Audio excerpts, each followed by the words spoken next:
আপনার সব কথার উত্তর না দিয়ে আপনি যেটা বলেছেন যে মুসলিমদের ভালোর জন্য আমরা এই ওয়াকফ বিল নিয়ে এসেছি কেন্দ্রে।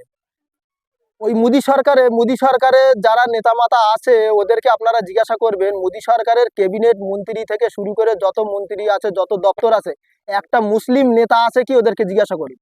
ওরা যদি মুসলিমের ভালো চায় তাহলে মুসলিমরা তো চাইছে যে এই বিলটা বাতিল হয়ে যাক। মুসলিমের যদি ভালোই চায় এই বিলটা বাতিল হয়ে যাক, তাহলে এই বিলটা বাতিল করা দরকার। মুসলিম ওরা বলছে যে এই বিলে একটা কমিটি তৈরি করা হবে, সেই কমিটির ভিতরে বেধর্মীরাও সেই কমিটির ভিতরে থাকবে।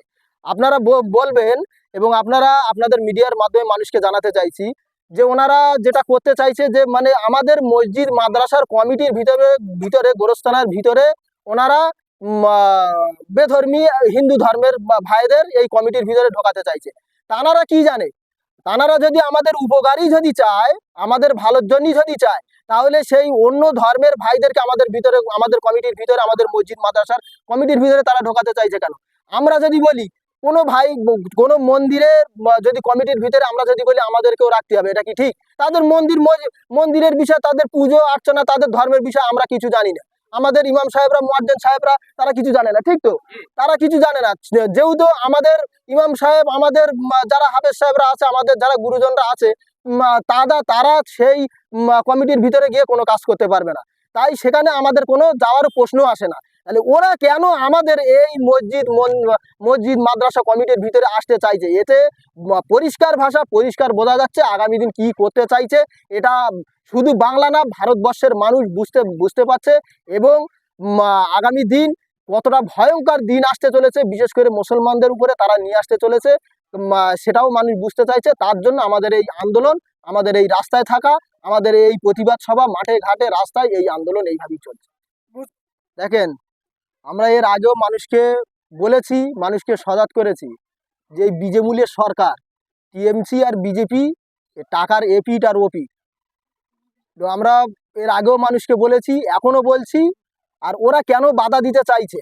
ওরা যে আপনি যে বলেছেন সরবেরিয়া টিএমসির কিছু নেতারা তারা বাধা দিতে চাইছে এই ওয়াকফ বিলের বিরুদ্ধে, যাতে না মুসলমানরা, যাতে না সাধারণ মানুষ আন্দোলন করতে পারে, তার জন্য বাধা দিতে চাইছে। এই দেখেন, আপনারা একটা প্রমাণ নেন, এই দেখেন প্রমাণটা নেন।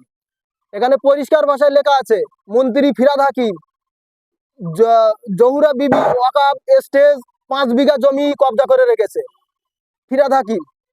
তারপর এখানে পরিষ্কার ভাষায় লেখা আছে, দেখেন, কাউন্সিলর শামীম জাহান বেগম টিপু সুলতান কবরস্থান দখল করে রেখেছে, পরিষ্কার লেখা আছে। ফেরাউত বিধায়ক নাসির উদ্দিন আহমেদ শহীবুল্লাহ ওয়াকফ এস্টেটের 3000 স্কোয়ার ফুট জমি দখল করে রেখেছে। এসবগুলো তো ওদেরই তো নেতা মাতারা দখল করে রেখেছে। তো যখনই আমরা আন্দোলন করব তখন ওদের নেতাদের উপরে ঘা পড়ছে, তখনই ওদের নেতাদের বিরুদ্ধে বলতে হচ্ছে। কারণ আমি এখানে বক্তব্য দিয়েছি, আপনারা দেখেছেন, চোর চোরই হয়।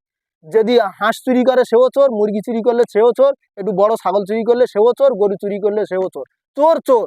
তো আমরা এদের বিরুদ্ধে যেমন আন্দোলন করছি, কেন্দ্রের বিরুদ্ধে আন্দোলন করছি, তার জন্য ওদের গা জ্বালা করছে। এইসব ভয় দেখিয়ে এখন আর মানুষের রুখে রাখা যাবে না। এখন মানুষ জেগেছে, যুব সমাজ জেগেছে।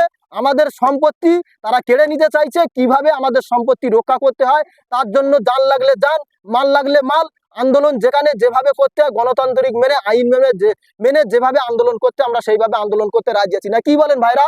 ঠিক তো? ও সব ভয় এখন আর মানুষ করে না। গণতান্ত্রিক প্রক্রিয়ায় তো একেবারে প্রতিবাদ সবাই করছে। দেখলাম তো মুর্শিদাবাদে কিভাবে আন্দোলনকারীরা তারা মারা গিয়েছে।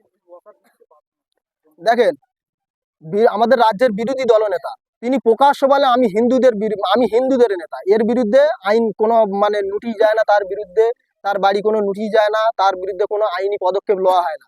সে প্রত্যেক দিন মানে হিন্দু মুসলিম হিন্দু মুসলিম হিন্দু মুসলিম, মানে যারা হিন্দু ছিল, যারা দীর্ঘদিন এই ভারতবর্ষে হিন্দু আছে, তারা যেন মনে হচ্ছে আগে এরা হিন্দু ছিল না, এই বিজেপি সরকার আসার পরে এরা এখন নতুন করে হিন্দু হয়েছে। এটাই ওরা বোঝাতে চাচ্ছে, মানে এরা হিন্দু ছিল না, বিজেপি সরকার এসছে, এখন এরা হিন্দু হয়েছে। তা সেই হিন্দুদের বলছে যে আমাদের সাথে থাকতে হবে, তোমরা হিন্দুদের মানে মুসলমানদের বিরুদ্ধে লড়াই করো। যথেষ্ট পশ্চিমবাংলার মানুষ, পশ্চিমবাংলার নাগরিক সচেতন আছে, হিন্দু মুসলিম আমরা মারপিট করতে চাইছি না।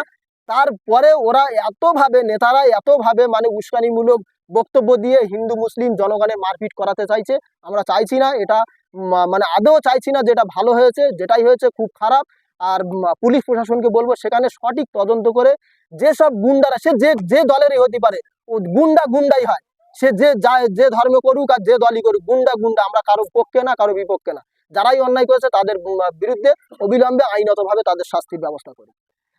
ওই লোকটার কথা বলো না, ওর কথা শুনলে হাসি পায়। হ্যাঁ, ওসব লোকের কথা বলে ওই ঠ্যাং ভেঙে দেবো, পা ভেঙে দেবো। ওসব ওর বাড়ির বউগাকে ভয় দেখায়। এখন আর আমাদের ওসব ভয় দেখে লাভ নেই।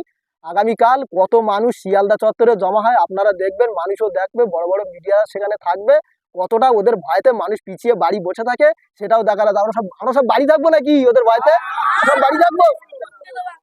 দেখেছ তো, জনগণ ওইসব ভয় এখন আর মানুষ পায় না। কে ভয় দেখাবে? যার বাড়ির বউগা তারা ভয় দেখায়। ধন্যবাদ। এই আন্দোলন আন্দোলন যতদিন না এই বিল প্রত্যাহার করছে কেন্দ্রের সরকার, ততদিন আমরা এই আন্দোলন গণতান্ত্রিক মেনে, আইন মেনে আমরা এই আন্দোলন করব। আর শুভেন্দু অধিকারী বলতেই পারে, কারণ দেশের এখনো সুপ্রিম কোর্ট আছে, দেশের জনগণ আছে, আরো দেশের বুদ্ধিজীবীরা আছে, তারা এখনো দেশ থেকে শেষ হয়ে যায়নি। ভারতের সংবিধান এখনো আছে। আমরা এক হাতে সংবিধান নেব, আমাদের সঙ্গে আরো আর এক হাতে আমাদের সাথে সাথ দেবে ভারতবর্ষের জনগণ। জনগণের আন্দোলনের জেরে আইনি পদক্ষেপ, আইনিভাবে আন্দোলন করে আমরা এই বিল বাতিল করব। ভাঙড় থেকে কতগুলো গাড়ি যাবে একটা নির্দিষ্ট করে বলা যাচ্ছে না। এর মধ্যে আমার কাছে, বিশেষ করে আমার কাছে খবর আছে, প্রচুর গাড়ি যাবে, 300+ অন্তত গাড়ি ভাঙড় থেকে যাবে শুধু।